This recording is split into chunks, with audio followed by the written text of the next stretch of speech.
Hello student, आज हम class 9 chapter 1 संख्या पद्धति नंबर सिस्टम कर रहे हैं। हम सबसे पहले इसमें नंबर्स के बारे में जानते हैं, जो कि आप पहले पढ़ ही चुके हैं। हम थोड़ा सा पिछला रिवाइज कर लेते हैं। सबसे पहले देखिए, हमारा होता है प्राकृत संख्याएं। तो हमारी जो प्राकृत संख्याएं हैं, जिनको कि हम नेचुरल नंबर्स भी कहते हैं, ठीक है। तो नेचुरल नंबर्स हमारे क्या होते हैं? काउंटिंग नंबर्स, मतलब 1, 2, 3, 4 ये नंबर्स हम गिनने में यूज करते हैं ना, काउंटिंग नंबर गिनने के लिए। तो यही हमारी प्राकृत संख्याएं होती हैं। उसके बाद जब हम इन नंबर्स में जीरो भी ले लेते हैं, मतलब ये तो हमारे प्राकृत संख्याएं हो गई, नेचुरल नंबर्स हो गए, इनके साथ हमने जीरो को भी ले लिया, तो ये जो नंबर्स हैं ये हमारी पूर्ण संख्याएं कहलाती हैं,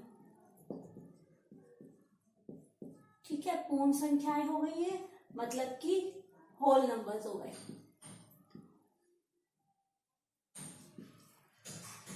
अब जो हमारी प्राकृत संख्याएं हैं, नेचुरल नंबर्स हैं, उनके हम नेगेटिव्स ले लेते हैं, ऋणात्मक। किसके ऋणात्मक? प्राकृत संख्याओं के।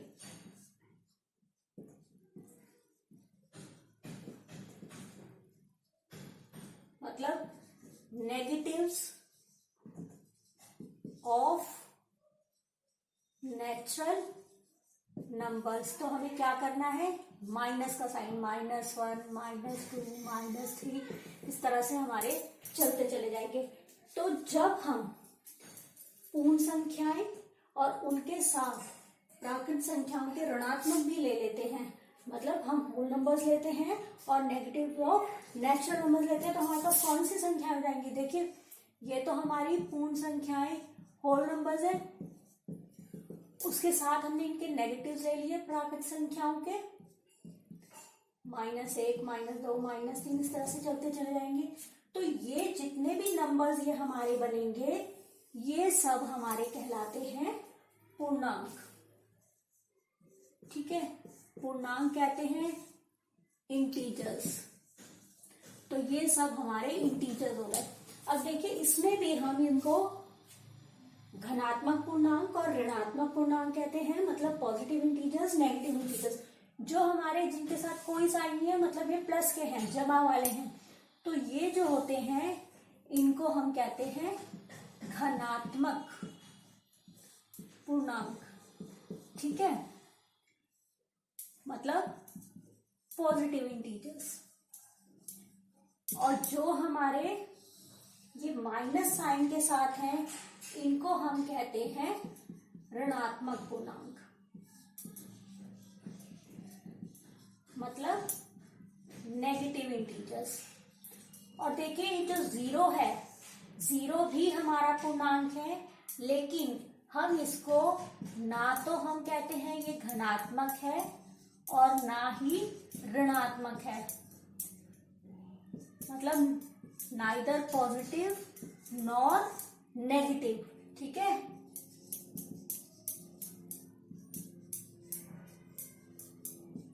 तो ये सब हमने नंबर्स के बारे में थोड़ा सा जाना।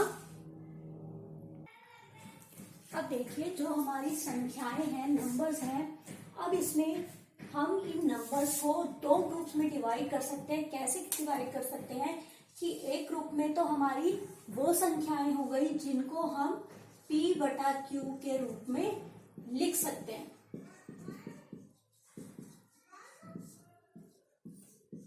जहां पर जो P और Q है वो हमारे पूर्णांक हैं, और मतलब इंटीजर्स हैं, और जो Q है वो हमारा नॉट इक्वल टू 0 है, मतलब 0 हमारा बटे में हम अपॉन करके हम लिख सके, और लेकिन नीचे 0 नहीं आ सकता, 0 क्योंकि हम 0 से डिवाइड नहीं कर सकते, तो इसलिए ये 0 नहीं होना चाहिए। अदरवाइज P और Q कोई भी पूर्णांक हो सकते हैं, कोई भी इंटीजर्स हो सकते हैं।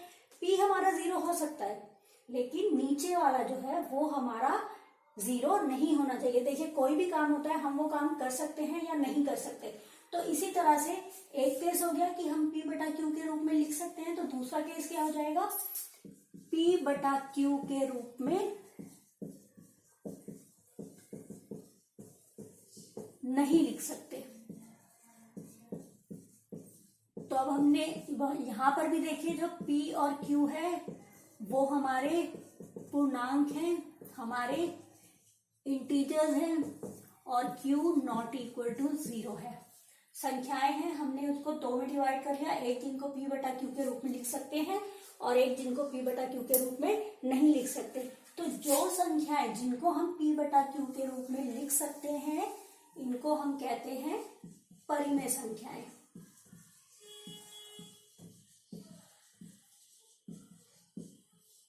और जो संख्याएं मतलब कि परिमेय संख्याएं रैशनल नंबर्स, और जिनको हम p बटा q के रूप में नहीं लिख सकते ये हमारी हो गई, इनको हम कहते हैं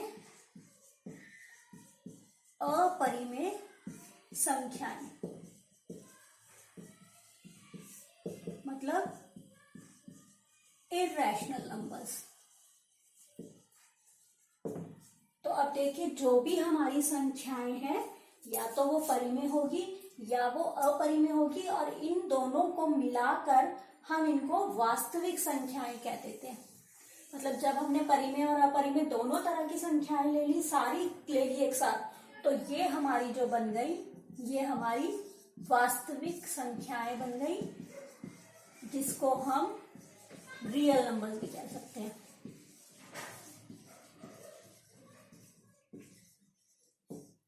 तो अब हमने क्या देखा, हमने ये देखा कि जो हमारी, इस तरह से हम कह सकते हैं कि जो हमारी संख्याएं हैं सारी ही वास्तविक संख्याएं हैं, रियल नंबर्स हैं, जिसमें से जिनको हमने दो ग्रुप्स में डिवाइड करा, परिमेय और अपरिमेय, या हम कह सकते हैं रैशनल और इरैशनल।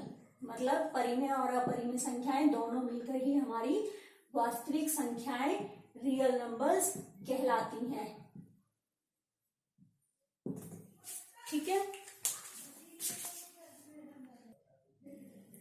अब देखिए अब हम इनके एग्जाम्पल कर लेते हैं। परिमेय संख्या हमने कहा था ना p बटा q के रूप में लिख सकते हैं, और इसमें हम p बटा q के रूप में नहीं लिख सकते। तो अब हम इसके उदाहरण करते हैं, हम एग्जाम्पल्स करते हैं। जैसे कि देखिए अगर मैंने लिखा 3, अब हम क्या इसे p बटा q के रूप में लिख सकते हैं, लिख सकते हैं। हम इसको लिख सकते हैं 3 बटा 1। तो क्या हो गई है, हमने p बटा q के रूप में लिख लिया, इसका मतलब ये परिमेय संख्या हो गई, रैशनल नंबर हो गया। मैंने लिखा -2 को भी हम -2/1 लिख सकते हैं, जो कि हमारी रैशनल नंबर हो गई, परिमेय संख्या हो गई। अब मैं अगर लूं 2/5, देखिए ये तो ऑटोमेटिकली ही p/q की फॉर्म में है, तो ये तो ऑब्वियसली परिमेय संख्या हमारा रैशनल नंबर हो ही गया। उसके बाद अगर मैं लिखूं 0, अब 0 क्या हमारा रैशनल नंबर है, हमारी परिमेय संख्याएं हैं। तो देखिए जब भी हम 0 को किसी भी गिनती से डिवाइड करते हैं, जैसे 0/1 आंसर 0 आएगा, 0/2 आंसर 0 आएगा, 0/3, इस तरह से हम बहुत तरीकों से लिख सकते हैं। मतलब 0 को भी हमने p/q की फॉर्म में लिख लिया था। देखिए जब हमने p/q की बात की थी तो हमने कहा था q नॉट इक्वल टू 0, हमने p के लिए नहीं कहा था। इसका मतलब ऊपर तो हमारा 0 हो सकता है, लेकिन 0 नीचे नहीं होना चाहिए, वो नॉट डिफाइंड है, वो हम नहीं निकाल सकते। तो इसका मतलब हम 0 को भी p बटा q की फॉर्म में लिख लिया हमने, तो ये भी हमारी परिमेय संख्या होगी। तो ये सब हमारी परिमेय संख्याएं हो गई। अब बात करते हैं हम अपरिमेय संख्याएं की, मतलब इरैशनल नंबर्स की। तो देखिए इसको हम कैसे पहचानेंगे, आपने क्लास 8 में वर्गमूल किया था, स्क्वायर रूट्स किया था।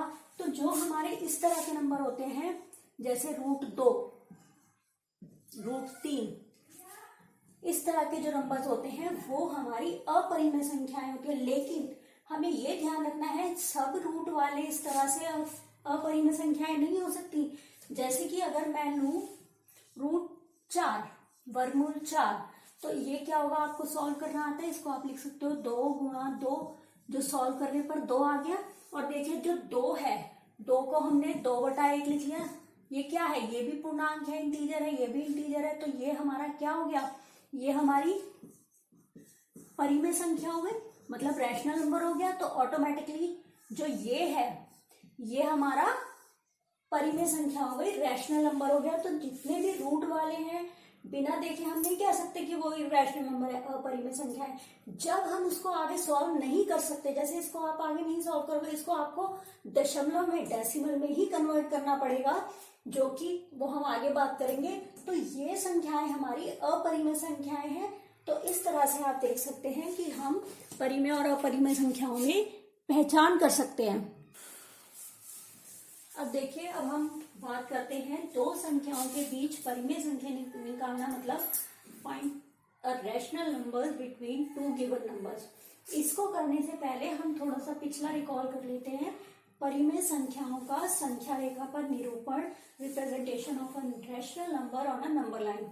ये आपको पता ही है, जैसे कि आपका अगर होता था मान लीजिए 1/2, तो आप क्या करते थे, आप 0 और 1 को, नीचे 2 है तो 2 बराबर भागों में बांटते थे।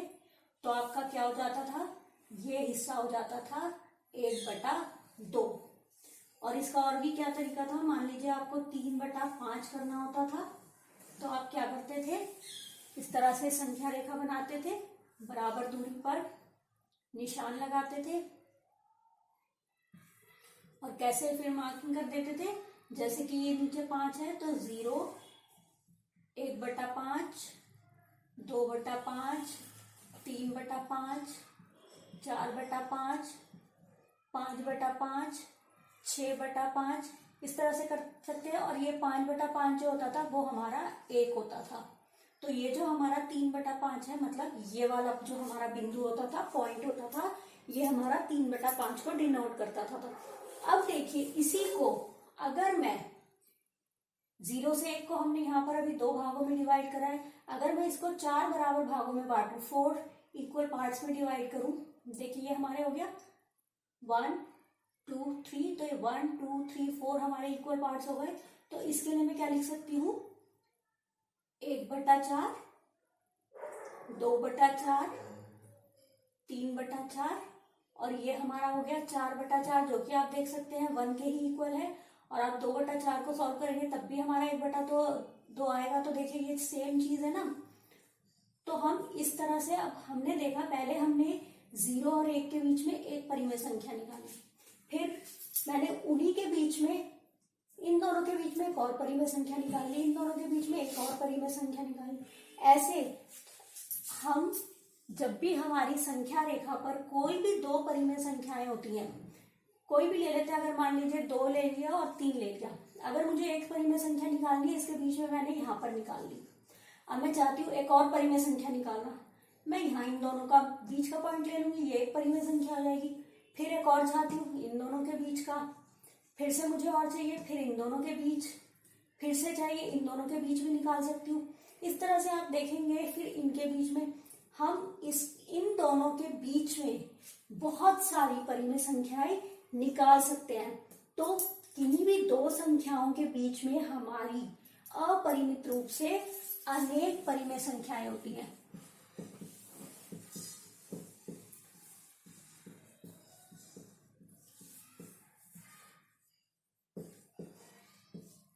या हम कह सकते हैं infinitely many rational numbers between two rational numbers.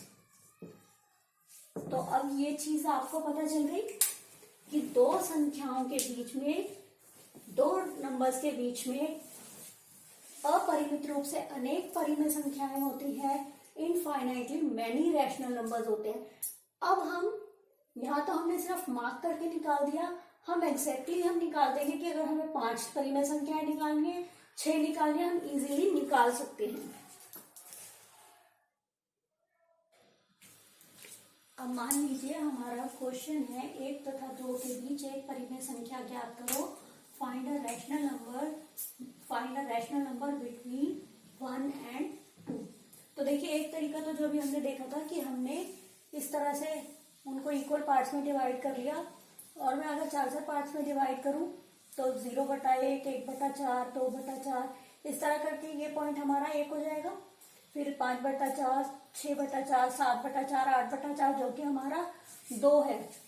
तो आप देख सकते हैं इसके बीच में कोई भी एक परिमेय संख्या देखें तो आप 5/4 भी 1 और 2 के बीच में है, 6/4 भी 1 और 2 के बीच में है, 7/4 भी 1 और 2 के बीच में है। इनके अलावा भी और भी बहुत से परिमेय संख्याएं हैं, रैशनल नंबर है। तो देखिए हम बिना नंबर लाइन के, बिना संख्या रेखा के कैसे निकाल सकते हैं। जो हमारा एक तरीका है, फर्स्ट मेथड जो है वो तो ये है कि जो भी हमें रैशनल नंबर्स परिमेय संख्याएं दी हैं उनको प्लस करो, मतलब 1 + 2 डिवाइडेड बाय 2, 2 से भाग कर दो। अगर यहाँ 3 और 4 होता तो 3 + 4 करते, जब 2 से भाग कर देते, तो ये अब हमारा क्या हो जाएगा 3/2। इसका मतलब 3/2 जो है वो 1 और 2 के बीच में एक परिमेय संख्या है। 3/2 is a rational number between 1 and 2। 1 और 2 के बीच में एक परिमेय संख्या। अब आप देखिए, आपको यहाँ पर लग रहा होगा 3/2 तो है ही नहीं, लेकिन अगर आप देखेंगे यहाँ देखिए हमारा 6/4 है। 6/4 को आप सरल करेंगे, सिंप्लीफाई करेंगे तो 3/2 आ जाएगा हमारा, वही हमारा आया ना। तो इस तरह से हम इस सिंपल वे में भी परिमेय संख्या निकाल सकते हैं। अब जब हमें, तो ये वाला जो पॉइंट है यही हमारा 3/2 है। मान लीजिए हमारे पास होता कि 1 और 2 के बीच में 2 परिमेय संख्याएं निकालिए, तो पहले हम 1 निकाल लेते, फिर हम इन दोनों के बीच में 1 निकाल लेते, फिर एक और निकाल लियो 3, दोनों के बीच में 1। और मेथड क्या होता है, यही, दोनों को प्लस करो और 2 से भाग कर दो। लेकिन जब हमें ज्यादा परिमेय संख्याएं निकालनी होती हैं तो ये हमारे लिए थोड़ा सा मुश्किल हो जाता है। इस तरह से बार बार हम प्लस करके निकालेंगे, थोड़ा मुश्किल हो जाएगा। तो हम थोड़े इजी मेथड से भी कर सकते हैं। अब देखिए, अगर हमारा क्वेश्चन होता इसी की जगह, मान लीजिए हमारा ये क्वेश्चन होता 1 तथा 2 के बीच 3 परिमेय संख्याएं निकालिए। ये find 3 rational numbers between 1 and 2। तो देखिए बहुत इजी है, हमें कैसे करना है। ये हमारा 1 है, ये हमारा 2 है। पहले हम इसको P/Q की फॉर्म में लिख लेते हैं, तो इसको हम इस तरह से लिख सकते हैं। अब हमें इसके न्यूमरेटर और डिनोमिनेटर को, अंश और हर को, हमें यहाँ पर 3 परिमेय संख्याएं निकालनी है। तो 3 में 1 प्लस करेंगे 4 हो जाएगा। तो 4 से ऊपर और नीचे मल्टीप्लाई करना है, अंश और हर को 4 से गुणा करना है। देखिए 1 था, इसको हमने ऊपर भी 4 से गुणा करा, नीचे भी 4 से। 2 था, 2 को ऊपर से भी 4 से, नीचे भी 4 से। तो हमारा क्या आएगा, यहाँ पर आ गया 4/4, यहाँ क्या हो गया 8/4। अब देखिए इन दोनों में जो हमारा डिनोमिनेटर है वो सेम है, जो हर है वो सेम है, ऊपर का हमारा अलग अलग है, न्यूमरेटर जो हमारा अंश है अलग अलग है। तो 4 और 8 के बीच में हम जो गिनती आती है वो लिख लेंगे और बटे में 4 ही लिखेंगे। तो हमारा क्या हो जाएगा, देखिए जो 4/4 है वो किससे छोटा है, 5/4 से, जो कि हमारा है 6/4 से छोटा, जो कि 7/4 से छोटा, जो कि 8/4 से छोटा।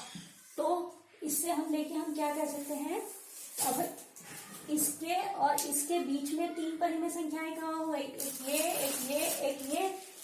तो इसका मतलब हम कह सकते हैं 5/4, 6/4 तथा 7/4 संख्याओं 1 और 2 के बीच परिमेय संख्याएं हैं। और we can say 5/4, 6/4 and 7/4 are 3 rational numbers between 1 and 2।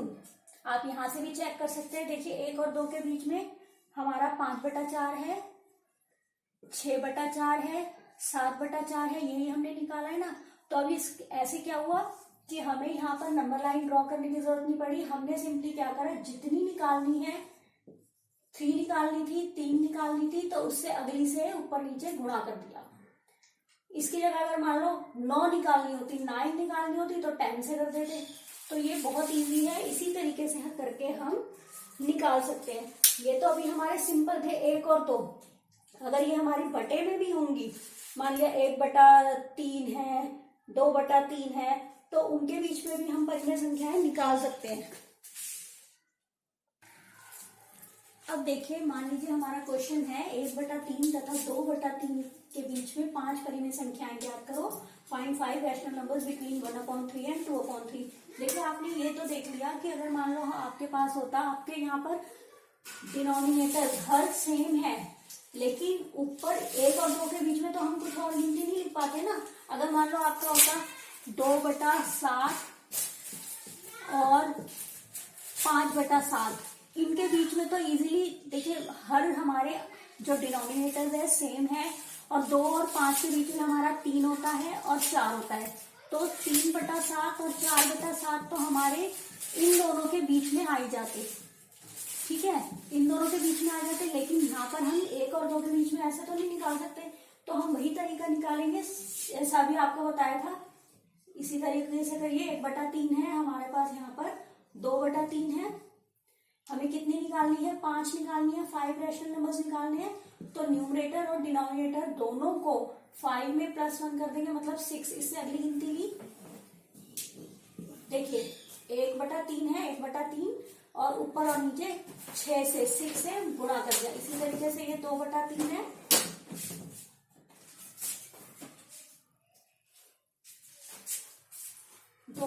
है, तो इसको ऊपर और नीचे 6 से कर दिया। तो देखिए यहाँ पर क्या आएगा, इसको करेंगे 6/18, इसको कर दिया 12/18। तो अब देखिए 6 और 12 के बीच में अब हमें 5 लिखनी है ना, तो 6 के बाद क्या आता है, 7/18 हो गया, फिर 8/18, 9/18, 10/18, 11/18। 1 2 3 4 5 हो गई ना। ये दोनों हम नहीं लेंगे, इनके बीच में निकालनी है, तो इन दोनों को मत लिखना। ये जो है वो हमारी इन दोनों के बीच में परिमेय संख्याओं 1/3 तथा 2/3 के बीच में है। और we can say 7/18, 8/18, 9/18, 10/18, 11/18 are 5 rational numbers between, किसके बीच में है, देखिए 1/3 एंड 2/3, इस तरह से। और ये देखिए, ये हमने 5 से अगला 6 लिया। अगर हम इससे बड़ी भी कोई गिनती लेंगे, हम 7 भी ले सकते हैं, 7 भी ले सकते हैं, कोई फर्क नहीं पड़ेगा। बड़ी ले लो तो आप ज्यादा निकाल सकते हो, छोटी लोगे तो हो सकता है आप ना निकाल पाओ। तो इसलिए कोशिश ये करना 5 से बड़ी लेना। 6 ले सकते हो, अगली भी ले सकते हो, या उससे भी अगली ले लो, 7 ले लो, 8 ले लो, कुछ भी ले लो, लेकिन इससे बड़ी ही लेना। इस तरह से ये हम क्वेश्चंस कर सकते हैं।